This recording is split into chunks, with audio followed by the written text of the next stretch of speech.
আজকের ব্লগে ঈদের দিন আমি কি আউটফিট পরলাম এবং বাইরে গিয়ে কি খাওয়া দাওয়া করলাম, এছাড়াও আমার মেহেদি ডিজাইন এই সব কিছুই শেয়ার করব এই ব্লগে।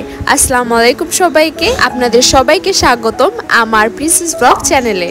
এটা খুবই র্যান্ডম একটা ব্লগ। নরমালি সবাই মেহেদি দেয় চাঁদ রাতে, কিন্তু আমি রাতের বেলা মেহেদি দেওয়ার সময় পাইনি, তাই দিনের বেলা আমার অবসর সময়ে আমি একটা সিম্পল ডিজাইন, এটা আমার কাছে মোটামুটি সিম্পলই লেগেছে। যারা মেহেদি এখনো ঠিক মতো দিতে পারে না তারা অবশ্যই এই মেহেদি ডিজাইনটা ফলো করে দিতে পারবেন, এটা খুবই ইজি। তো ফাইনালি গাইস, এটা হচ্ছে আমার ঈদের আউটফিট। এই ঈদ আউটফিটটা আমি খুবই সিম্পলের মধ্যে চুজ করেছিলাম, যাতে এটা আমি বাসায়ও পরতে পারি এবং বাইরে গেলেও পরতে পারি। আমার ঈদ আউটফিটটা ছিল জর্জেট ফেব্রিকের। আমার ঈদ আউটফিট আর আমার মেহেদি ডিজাইন আপনাদের কাছে কেমন লেগেছে অবশ্যই কিন্তু জানাবেন। ঈদের দিন কোথাও না আউটিং করলে আসলে ভালো লাগে না, তাই আমরা একটা ভাইরাল রেস্টুরেন্টে চলে আসলাম। ফেসবুকে রিসেন্টলি দেখছিলাম যে এই রেস্টুরেন্টের খাবার নাকি মাত্র 69 টাকায় পাওয়া যাবে।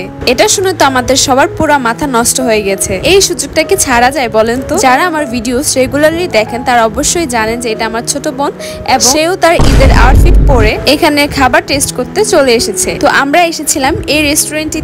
এই জায়গাটা খুবই নিরিবিলি। আমরা যখন গিয়েছিলাম তখন কাস্টমার মোটামুটি কম ছিল, এবং বাইরে এবং ভিতরে হালকা পাতলা একটু ডেকোরেশন ছিল। এখন দেখবো ফেসবুক রিলসের মতো এখানে খাবারের মান কি আদেও ভালো, আর 69 টাকায় আসলে কি সব রকমের আইটেম পাওয়া যাবে। যাই হোক, আমাদের আসার পর থেকে খুবই গরম লাগছিল।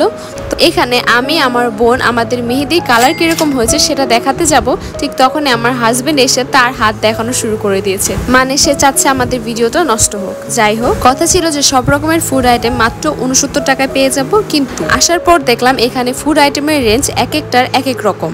মানে সবগুলারই ফুড আইটেমের রেঞ্জ কিন্তু মোটামুটি বেশিই ছিল।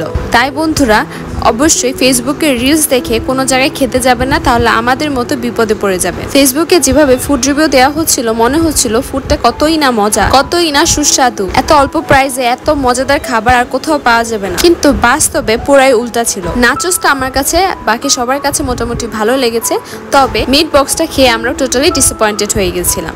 যাই হোক, এরপর বাসায় আসলাম। বাসায় এসে আম্মুর বানানো যত মজাদার রকমের খাবার আছে সেগুলো খেয়ে তো পুরো মন ভরে গেল। আজকে ঈদের জন্য আম্মু বাসায় বানিয়েছিল পোলাও, সাথে ছিল রোস্ট এবং গরুর মাংস। আম্মুর হাতের রান্না করা রোস্ট আসলে বেস্ট, এরকম রোস্ট আসলে হয়ই না। এখানে যাবতীয় সব আইটেম আমার আম্মু রান্না করেছে। এখানে কিন্তু শেষ না, সাথে ছিল ডেজার্টের আইটেম। ঈদের দিন নাকি মিষ্টি মুখ অবশ্যই করতে হয়, তাই ডেজার্টের আইটেমে ছিল শ্যামাই, এছাড়া ছিল পায়েস। এখানেই শেষ না, সাথে আম্মুর আরো রান্না করেছিল নুডলস। এসব কিছু আমার আম্মু একা হাতে রান্না করেছে। যেহেতু এটা আমার কুকিং চ্যানেল, তাই কি রান্না হয়েছে বাসায় সেটা তো অবশ্যই দেখাতে হবে। এবং ঈদের দিন বলে কথা, সবাই একসাথে আমরা খেতে বসে পড়লাম। আমার বোন, আমার হাজবেন্ড, এছাড়াও আমার ভাই। তো এখানে আমার আম্মু জাস্ট রান্না না, বরং সবাইকে সার্ভও করে দিচ্ছিল। আমার ভ্লগগুলাই আমরা রিয়েল লাইফে যা করি আসলে আমরা তাই দেখাই, আর্টিফিশিয়াল কোনো কিছুই দেখাই না। ব্লগ ভালো লাগলে অবশ্যই পাশে থাকবে।